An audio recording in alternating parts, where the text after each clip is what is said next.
Well, welcome to a very special preview episode of Heilman and Haver on the Road. We're here in Bremerton, Washington at the Bremerton Community Theatre. And joining us today is Rana Tan and Eric Spencer, the co-directors of Clue. Clue, the play based on the movie, based on the board game, right? So did we get all those connections made? Well, thank you guys for having us, first of all. Yeah, thanks for Thank you for coming. Yeah, it's an incredible set. Feels great to be back on stage here at BCT, where Boy, it Greg and feels I like met. home. It does. Yeah. And in a few minutes, we've got a few of the cast are going to join us. Some of our old friends from a few of the shows that you and I have done here at BCT, and some new faces as well. But we wanted to spend some time with Rana and Eric and talk a little bit about producing the show, directing the show. First of all, let's talk a little bit about the set.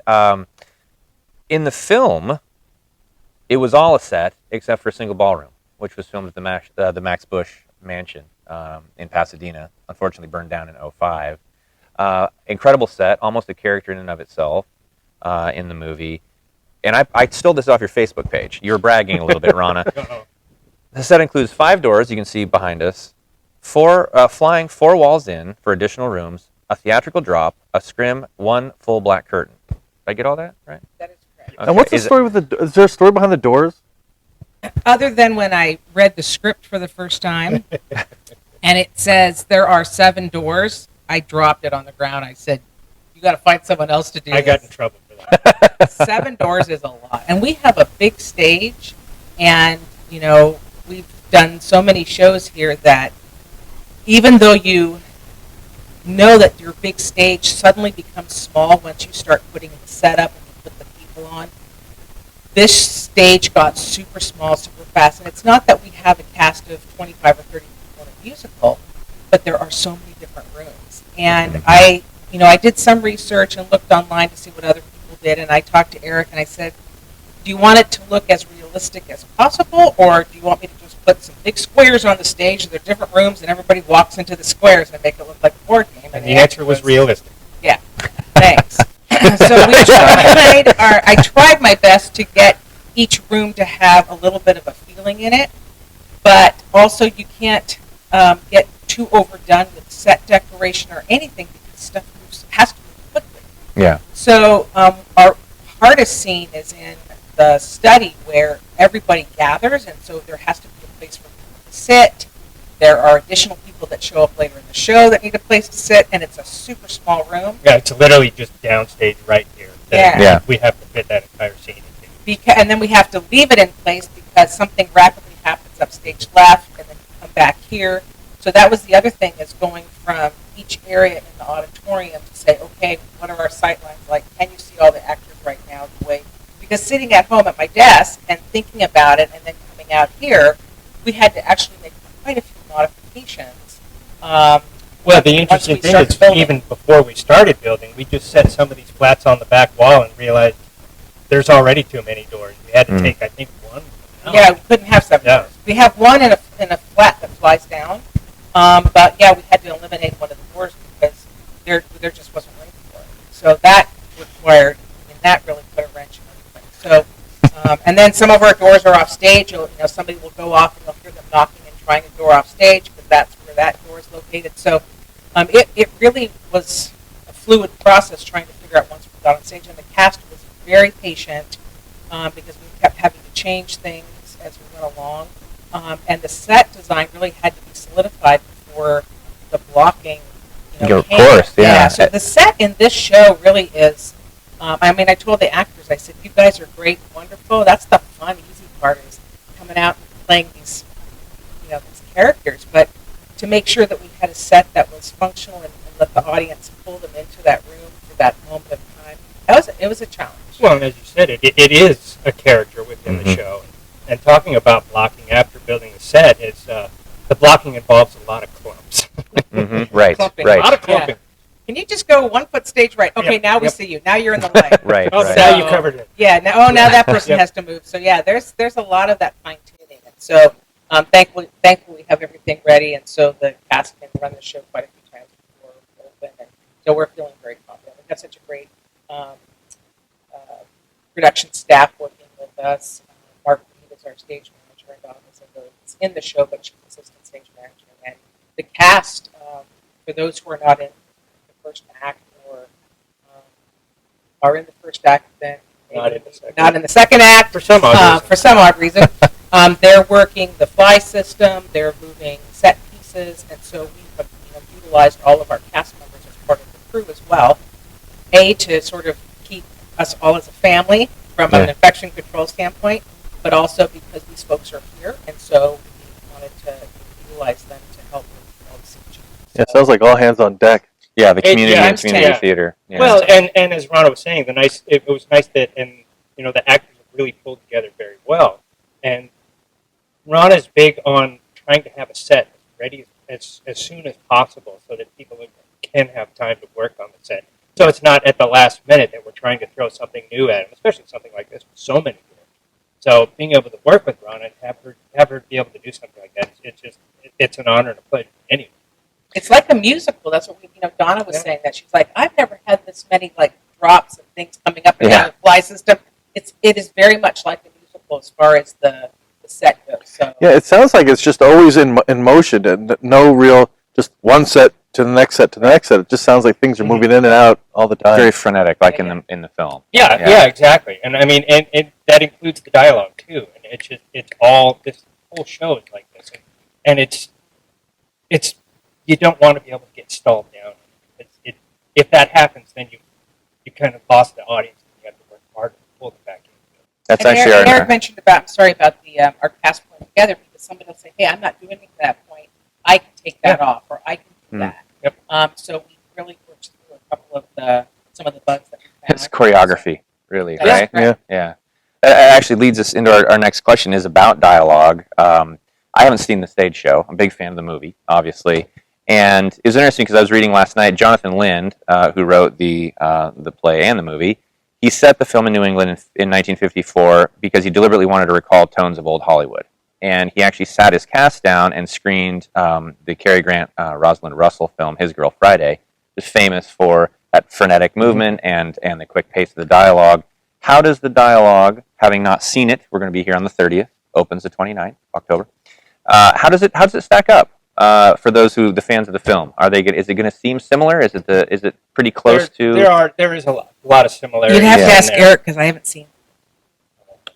She did not say that. Yeah, there is a lot of similarities in there. There might be a couple of lines that get changed that people who are true fans of the movie will say, "Wasn't that said by?" But it's very similar to the movie. There's some differences, but I'm not going to say that. Well, And there's actually some moments in the play where and actually Eric pointed out, because again, I haven't seen it. He said, we have to watch it. I'm like, I don't want to watch it. I want to use it in my idea, and I've done that with lots of shows. Let me do my thing, and then we've actually discovered, well, this happens or this happens, and I had to change stuff. But it's the actual dialogue portion of it. Eric will say that line is really important, so we have the actor look straight. There's a lot of delivery straight out to the audience, and so if there's something that's specific to the movie that's very iconic, that person looks straight out and delivers it. So you feel like you're in the room when you're watching the film. As really they brought you right into the mansion. Yeah. Well, that's a philosophy I know actors have. Either you get a role, do you go back and watch other versions of that role, or do you just make it your own? And is that from a director's perspective? I guess that's the same kind of thing, right? How do you normally handle shows? Do you normally just make it your own, or as a director, I tend to not want people to watch a movie because I want them to be able to build the character on their own. This is one though that lends itself that you can watch. I don't want caricatures or straight imitations, but just to get some of the nuances and the ideas, I'm okay with the film being watched. Some of the timing. Well, it's a unique show in that it was a movie first. So much starts on stage and then goes to the film world. This started out as obviously the board game. Have you played the board game, Rana? Oh boy! Wow, we got to ask a pre-interview question. I know. Pre-screening these. So we talked about. Played the board game. I played the board game. Okay, all right. But see, that's the Who did thing it? with this show. Hasbro. That's They're the the ones thing with responsible. this show and this game and this movie is that it's so iconic that there's a risk that when you present it, people are going to, it was okay, but it wasn't like what they're thinking of. So that's, I think, for me, that to answer the previous question is, I read the script and say, okay, this is the vision I see, for the set or that particular person's hair and makeup or whatever.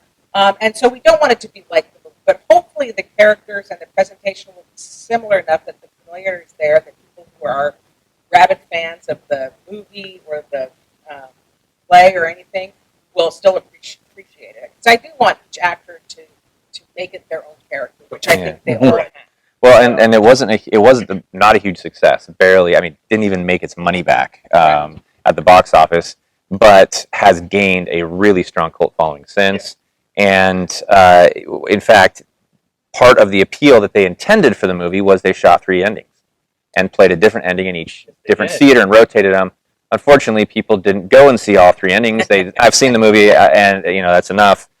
Will there be 3 endings in this show? Friday, Saturday, Sunday, different endings, right? I mean, we don't. It's not like it's a complicated show. I mean, come on. Yeah. No, the answer to that is no. So 1 killer, we assume, at the end of this one. Okay. No, I'm not gonna say anything. Okay. See. Okay. All right. We got to come. We got to come. Gonna hand out those little papers like in the board game to fill out. That's a great idea. So Clue is running here at BCT October 29th through November 21st, and tickets are $16 for adults. Is this a real bargain? 100% family. Yes. Yes. Excellent. Okay. No language, no nudity, none of that stuff. What's the length of the show? It's going to be lickety split. So I'm sure each act is probably going to be under an hour. So it will it'll be quite fast. And I can imagine with the pace of everything, it's probably going to even seem quicker than that. Yes. Yeah, for sure. There's no slow, drawn out. It's a nonstop thrill ride. And just a reminder to those who are watching that we feel very strongly here at BCT regarding social distancing, even though there's no rule or proclamation in about it. That's one of the most important things. So we are continuing to limit occupancy to 50%. Mm-hmm. So there's only about 100 tickets available per performance, and there will be a seat left empty between parties. So if you want to come see the show, and lots of people are buying tickets already, I would encourage you to go online or you can call our box office to get tickets. Excellent. Fantastic. Yeah, we're looking forward to it. And we're looking forward to our next segment when we'll sit down with the cast and talk to them a little bit about their characters and how they're approaching them. Again, a much-loved movie, and I think it's going to be a much-loved play here at BCT. Sure. So, Rana and Eric, thanks for your time. Oh, thank you. All right. For coming in. Yeah, great legs. And welcome back to a very special episode of Heilman and Haver. We're here for a preview of Clue at Bremerton Community Theatre. I just spoke with co-directors Rana Tan and Eric Spencer.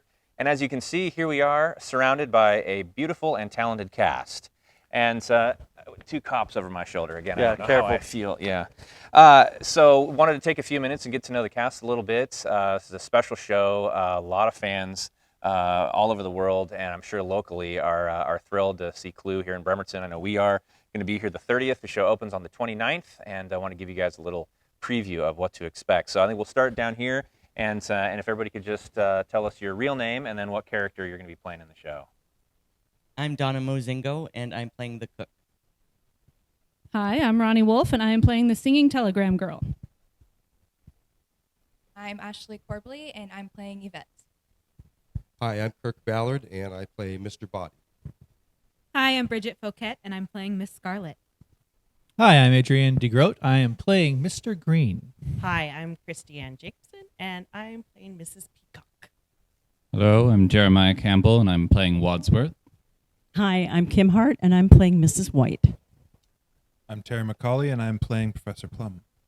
My name is Jim Farmer, and I'm playing Colonel Mustard. Kevin Biggs, Chief of Police. Richard Mozingo, FBI agent. Oh, we heard that name before. Yeah. All right, you two. Okay. All right. The reason there's far away on Oh, the stage. and don't forget. Oh, we got one. Actually, I'll pass that over to you. Pete Simpson, the motorist. All right. Well, we have 6 very well-known characters here. Let's actually, first of all, by a show of hands, who has played the game? Well, we got everybody. Who's played the game before you got cast? Okay, not bad. Who's seen the film?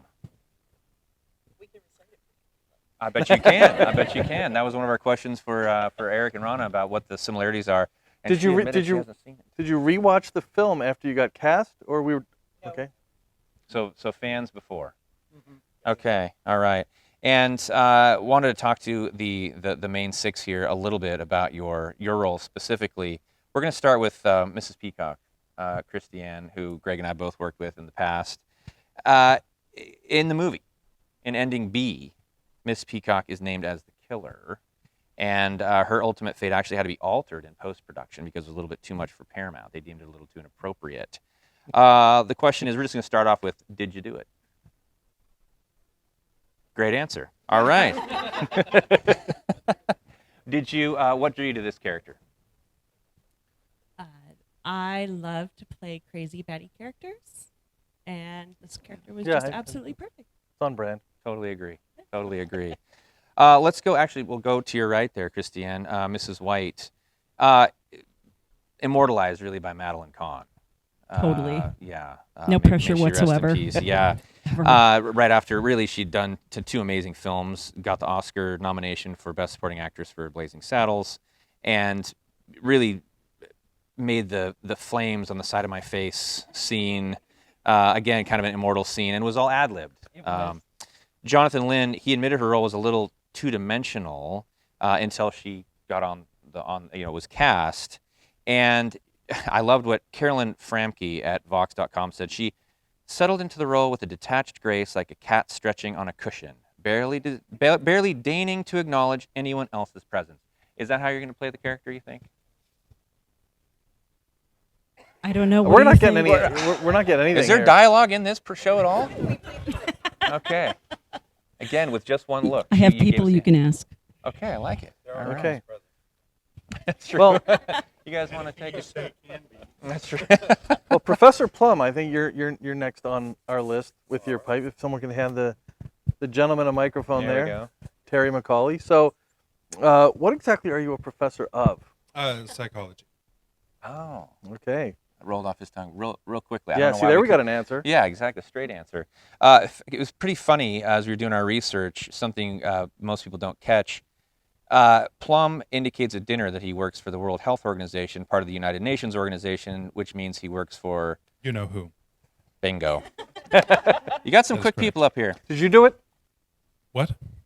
Okay. Well, so Christopher Lloyd, again, an incredible character actor. Are you bringing any of Christopher Lloyd to this one? I don't know that I studied up to specifically try to reflect that, but I'm sure something will slip through. Excellent. Excellent. And who's? Oh, I guess that brings us to Colonel Mustard. Mr. Green. Mr. Green. Is that jacket a little? Is there a little green in that coat? I would totally accept. I'm a little colorblind, so just a touch. Adrian DeGroot, another amazing actor who we've shared the stage with, is I think our third guest on the podcast, talking about dialect. Great guy to know here in the theater world here in Bremerton. So it was interesting. Michael McKean, who played Mr. Green in the film, before every take, he would say to everybody, "Something terrible has happened here. You're living in a fake world, but you try to make it real." He explained in an interview that it's not funny if it doesn't mean too much to the people it's happening to. It has to be completely life or death. Do you find that to be true when you're playing comedy? You've got a fair amount of experience. Yeah, in comedy. even in comedy, you have to believe the character that you're portraying. You have to be that person, even if that person is part of a slapstick show. Otherwise, everything looks fake. And so at least that's how I feel about it, especially when doing a show that has that is a farce or anything like that. Yes, you have to believe it, and you have to play it in earnest. Otherwise, nobody's going to believe you. All right. Well put. Well put. Okay, Colonel Mustard. Pass the microphone down to Colonel Mustard. So got a medal on and everything. Yes. All right. So when we talk about the movie, so Martin Mull played Colonel Mustard in the movie. Originally, thought he was going to be cast for Mr. Green. So did I. No, just kidding. Well, that was have to arm wrestle backstage. That was kind of the question. So, was this your first choice to play in this, and what do you enjoy about the character? This actually was my first choice. I would have been thrilled to death to be cast in any of the roles because I am a huge fan of the movie. All the characters have such depth and such humor. All of them have really good lines. but Colonel Mustard, I guess, is close to my heart. Some people have said I've been typecast because I'm a little ditzy. I don't know what they're talking about. I'm sorry, what was your second question? Miss Scarlett. Oh, Yes. perfect. All right. You knew we were coming your direction. Carrie Fisher was actually considered for Miss Scarlett at first, had to drop out for various reasons. The actress ended up playing her. It said that the corset she wore was so tight she could neither sit down nor take part in the regular pool games in the billiard room. We've heard that Ron and Eric can be taskmasters. Did they force you into a corset? And if so, will you be able to stand back up?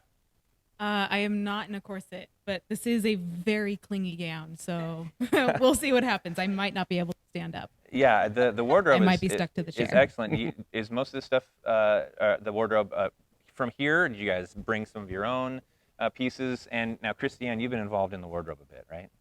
Just a touch, just a touch.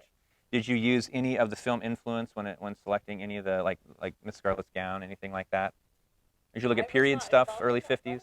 Let's get the microphone passed over there.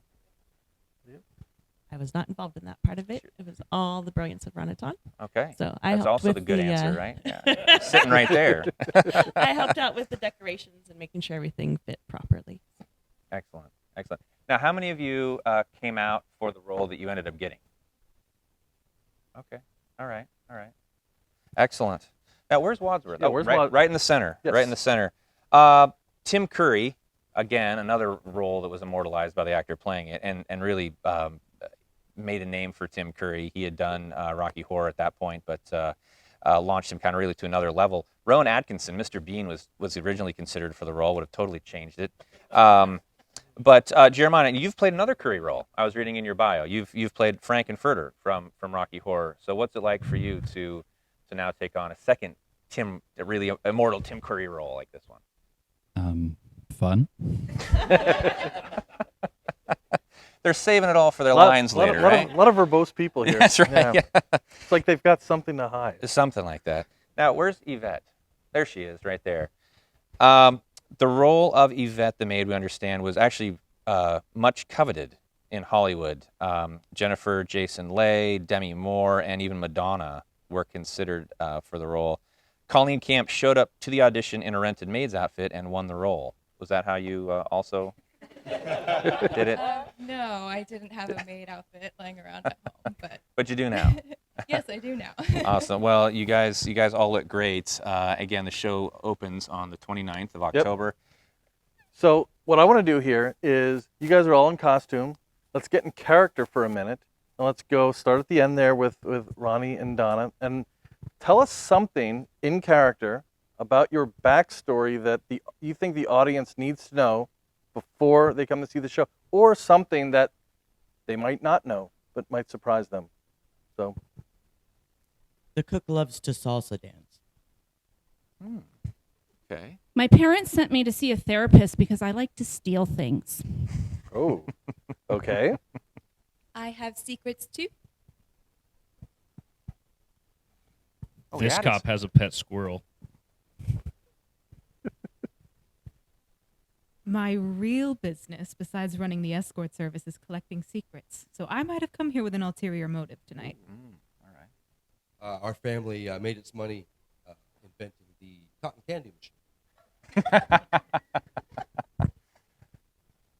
Mrs. Peacock was a Broadway baby, and from there she went on to tour all the grand houses of Europe before settling down and getting married.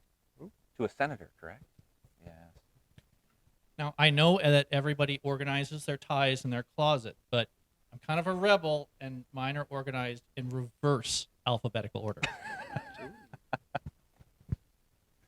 I'm actually a construction worker.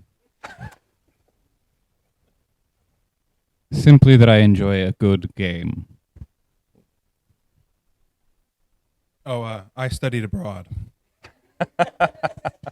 I've been a colonel for 22 years. Unfortunately, I only have one medal. I think it's very important that as chief of police, everyone should know my real name. So my name is... I'll be right there. Sorry. My wife is a cook at Body Manor. The plot I thickens. always leave the meter running. Okay, well, lot to go away. Yeah, with yeah, I here. think so, and lots to bring people into the seats. I think it's a great cast. Appreciate you guys' time today. You look fabulous. We're excited. We're going to be here Saturday of opening weekend, and Greg's going to have a review, I think, up for us on Sunday, Yep. the 31st. So happy Halloween early to everybody, and I can't think of a better show to come and see. Everybody in some great costumes here. So thank you again, everyone. Thank you to Rana and Eric. BCTshows.com, right? .org? .com. Okay, you never know these days. BCTshows.com. And, of course, we'll have everything linked in the show notes. Thank you again for joining us here on a very special preview episode of Heilman and Haver. Come out and see Clue at BCT, opening October 29th, 2021. Okay, break legs, everybody. All right. Thank you all.